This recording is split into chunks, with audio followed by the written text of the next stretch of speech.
Hey! Welcome to the third lesson. In this lesson, we will explore one of the fundamental topics in programming, and we will learn how to work with variables and their data types. Let's get started.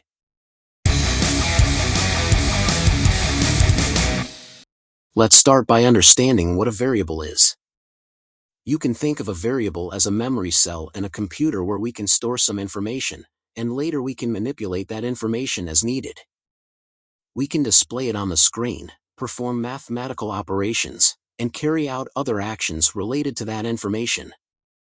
In programming, variables are used incredibly often because we constantly need to store some information. For example, if we receive some data from a user, it could be a number, a string, or something else. We need to store this received data somewhere, and we can do that using variables. Once we've saved this information in a variable, throughout the program's execution, we can always refer to this value and perform any actions with it, whether it's mathematical operations, displaying it on the screen, or any other operation. Now let's move from words to action, and try to create a variable using the C++ language. To create a variable, first and foremost, you need to specify its data type. Depending on what you want to store inside the variable, you will have a different data type. At the moment, we will create a variable where I will store an integer. These are numbers, like -5, -10, 0, 100, 20, and so on. Just any whole numbers. To create a variable into which I will put any integer, I need to use the int keyword as the data type for such a variable. You may also notice that this int data type is already used in our program for the main function. It is used here because we return the number 0 from the function. The number 0 is essentially an integer, and there is no fractional part. And because we return an integer from the function, int is specified for the function as well. So, we specify the data type. At the moment, we will only work with one data type, which is int. But during the lesson, we will also learn about other data types for storing different values. After the data type, you need to specify the variable name. The name can be anything. The main thing is to write it in Latin, in English, and it should be one word. For example, we can name the variable number, nums, or even add an underscore and numbers at the end. In general, you can come up with any name. It should be a meaningful name without special characters. If you add special characters, nothing will work. Now we have created a variable, and essentially, we can put a semicolon here. This means that at the moment, I just told the program that we have a variable called number, and currently, there is no value in this variable, because I haven't specified it. At the same time, I cannot end this line, but in it, write the equals sign and specify a value for the variable. Let's say, I'll specify the value 45. And now, we have a variable called number, and it has a value of 45. Now I can refer to this variable, and every time I refer to the variable, I am essentially referring to the value stored inside our variable. Now let's output the value of the variable.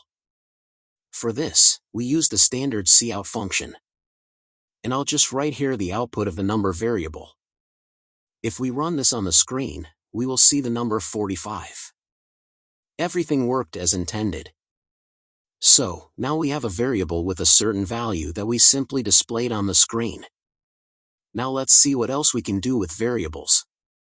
After you have created a variable and set a value for it, you can overwrite this value. There will be no problem with that.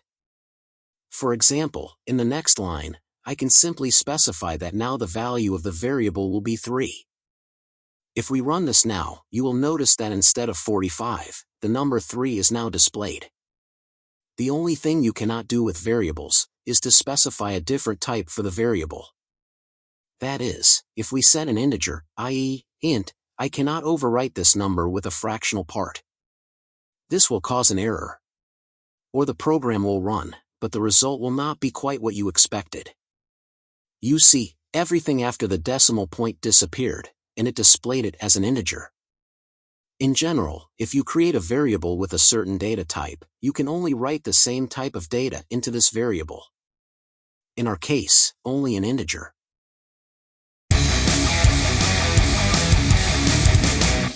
Now, to make it easier for us to understand the essence of variables, let's consider a small practical example.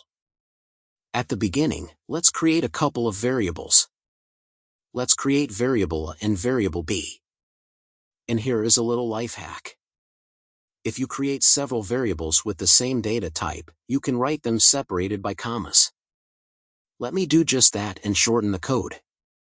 Optionally, you can set their values. These can be any integers. I, however, will not set any values. Instead, I'll prefer to receive values from the user and place these values inside these variables. Let's create such a program. To obtain data from the user, we also need to refer to the std namespace. Instead of the cout function, which allows us to output something to the console, we will use another functio, called scene. This function allows us to get data from the user. And notice that unlike cout, where we use these angle brackets, here we need to use the same ones but in the opposite direction. Here, we specify in which variable we will store the data we receive from the user.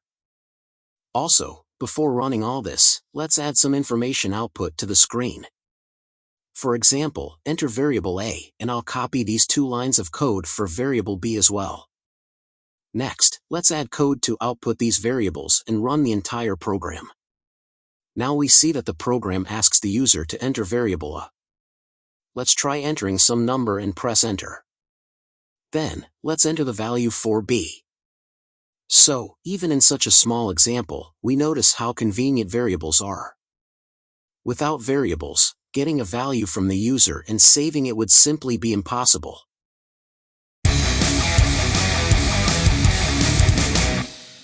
And now, since we've already learned a bit about working with variables, let's explore different data types. Depending on what you want to store in variables, you should use different data types for the variables themselves. At the moment, we've only dealt with integers. Therefore, we've been working with the int data type. By the way, int stands for integer, so when I say integer, know that I mean the int data type. Now, let's consider additional data types. First and foremost, we will explore data types designed specifically for working with integers. At this point, you might ask, didn't we just work with this data type? Yes, that's correct, but there are several additional data types that also work with integers.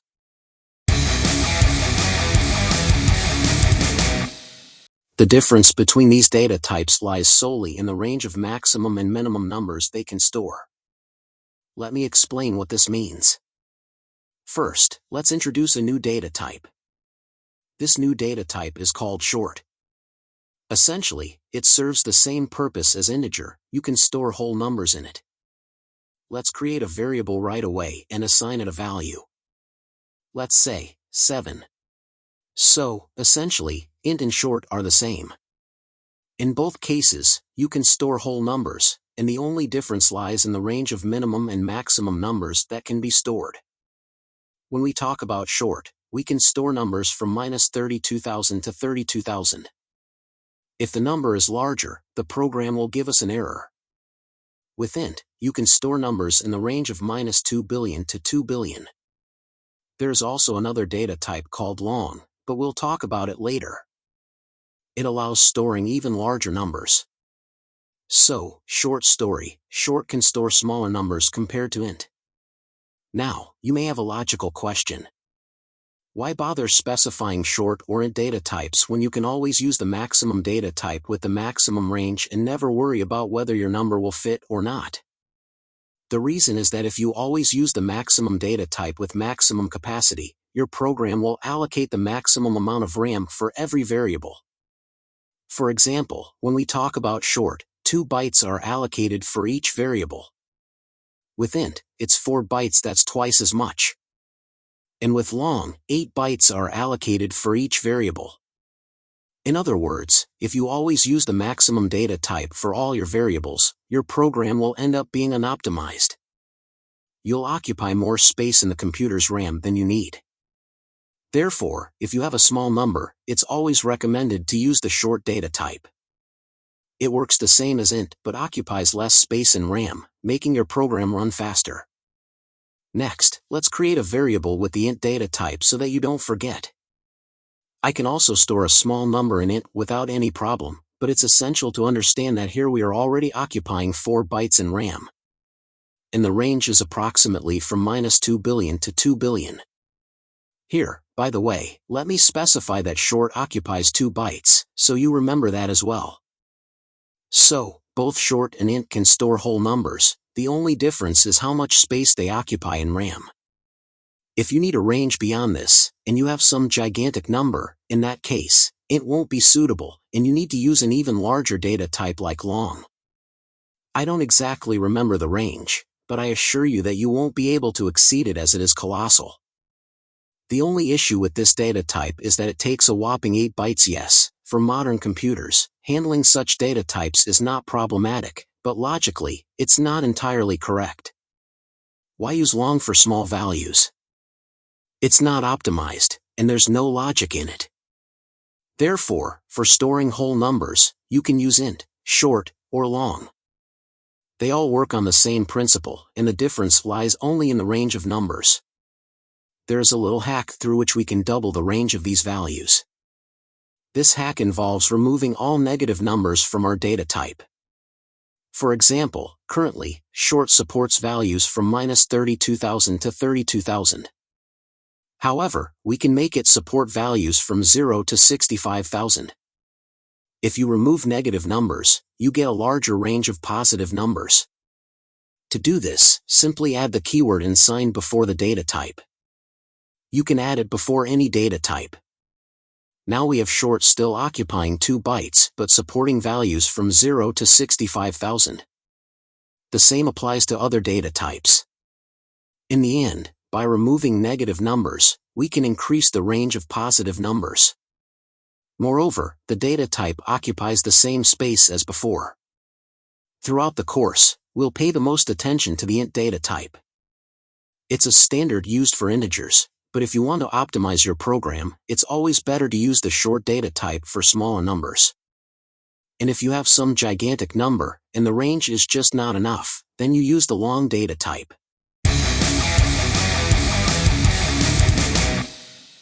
Now, let's delve into a data type that deals with numbers containing a decimal point. To represent a number with a decimal point, we use the data type float. First, specify the variable name and then assign a value. Enter any value with a decimal point. You can write multiple numbers after the decimal point, and all of it will be processed correctly. Additionally, when working with the float data type, it's customary to append the letter F at the end of such a number. By doing this, you indicate that it's a floating point number, and in this case, your number is correctly formatted. While omitting the F may not necessarily cause errors, it is considered good practice to include it. Float is not the only data type for storing numbers with a decimal point. There's also another type called double. Essentially, the double type is the same as float, but in double, we can accommodate a range of numbers that is twice as large. Let's create any variable, and here at the end, you can either omit anything or add the letter F at the end as well. So, these two types exist for working with numbers with a decimal point.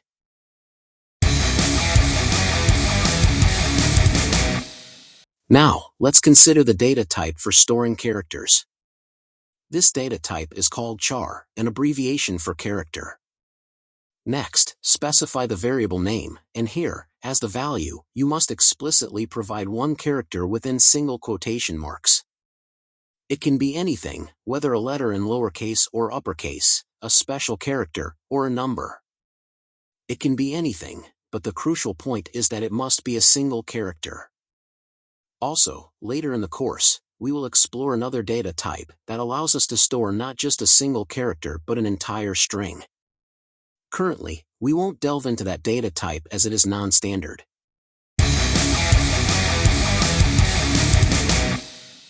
Now, let's explore another data type, which is a Boolean data type. In this data type, you can assign one of two values, either true or false. let me declare a variable of this type. To create a Boolean variable, we need to specify the data type as bool. Next, let's name this variable as happy, and as the value, we can assign either true or false. In our case, true would indicate that someone is happy, and false would mean that someone is unhappy. In the bool data type, we can always assign only one of these two values, true or false. This data type is particularly useful when creating conditions. For example, we can set a condition and check a Boolean variable. If this variable is true, we execute one block of code, if false, another. We'll delve deeper into this in the next lesson. For now, just be aware that with this data type, you can create a variable in which you store either true or false.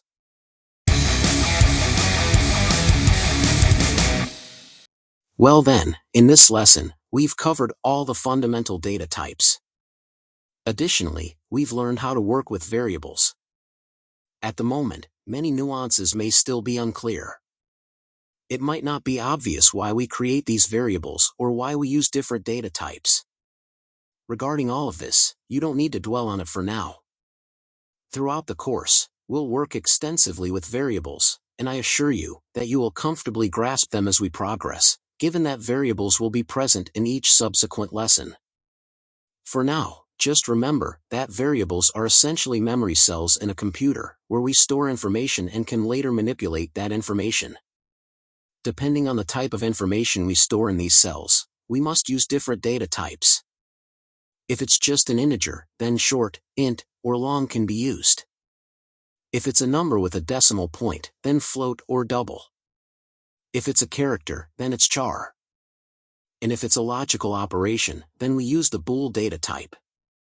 Our lesson comes to an end. I hope you enjoyed it, and if you did, don't forget to subscribe to the channel. That's it from me for now, until we meet again. Goodbye.